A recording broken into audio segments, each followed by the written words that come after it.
ವಿಡಿಯೋಗೆಲ್ಲ ಹಚ್ತಾನೆ ನೋಡಿ. ರೀ 4 gobi 4 biryani 1 thumbs up ತಗೊಂಬರ್ರಿ. ಯಾವ ಕ್ವಶನ್ಯಾಗ ನೀನು ಕಟ್ಕೊಂಡಿದ್ದ ಅಪ್ಪನ ಮರ ಉಂಟಾ? ಸಂಜಿಗ್ ನಮ್ ಎಂತ ತಮ್ಮ ಇದು? ಬರತನ ಅದಕ್ಕ ಹಣ ಅಂದ್ರೆ ಹೇಗೆ ಎಂತ? ಬರತ್ತ ನಾವು ನನ್ನ ಎದೆ ಮೇಲೆ ಕುಂದ್ರಾಕ? ಅವ ಎಕ್ಸಾಮ್ನಾಗ ಪಾಸ್ ಆಗ್ಯಾನ ಅದಕ್ಕ. ಅದು ಬೇಕು ಇದು ಬೇಕು. ಪಾಸ್ ಆದ್ರೆ ಪಾರ್ಟಿ ನನಗೆ ಕೊಡಬೇಕು. ಹೋದ ಸಲನೂ ಹಿಂಗೆ ಹೇಳಿ 3,000 ರೂಪಾಯಿ ಪಾರ್ಟಿ ತೊಗೊಂಡ್ರಿ. ದುಡಿಲಿಕ್ಕೆ ಎಷ್ಟು ಚೆಕ್ ಕಷ್ಟ. ಮಾಡಿದ್ರೆ 4 ಬ್ಯಾಕ್ ಇದ್ವು ಅವನು.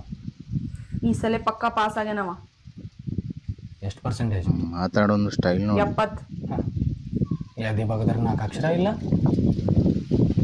ಮುಚ್ಕೊಂಡು ತಗೊಂಡ್ ಬಾ. ರಕ್ತ ಕುಡಿಯೋರ್ಗೆ ಥಮ್ಸ್ ಅಪ್ ಪಚನ ಆಕೈತೆ. ಮರ ಉಂಟಾ? ಏನಂದಿ? ಏನಿಲ್ಲ, ಹಣದ ನನ್ನ ಮರ ಕಡೆ ಬರೋದು 200 ರೂಪಾಯಿ ಅದು. 50 ಅಷ್ಟು ರೂಪಾಯಿ ಕೊಡ್ಲಿಕ್ಕೆ ಬಾರ್ದಿತ್ತು. 20 ರೂಪಾಯಿ ಥಮ್ಸ್ ಅಪ್ ಕುಡೀರಿ. ಬಾಕಿದ ಗೋಬಿ ತಿಂದ ಲೈಕ್ ಮಾಡಿ, ಸಬ್ಸ್ಕ್ರೈಬ್ ಮಾಡಿ.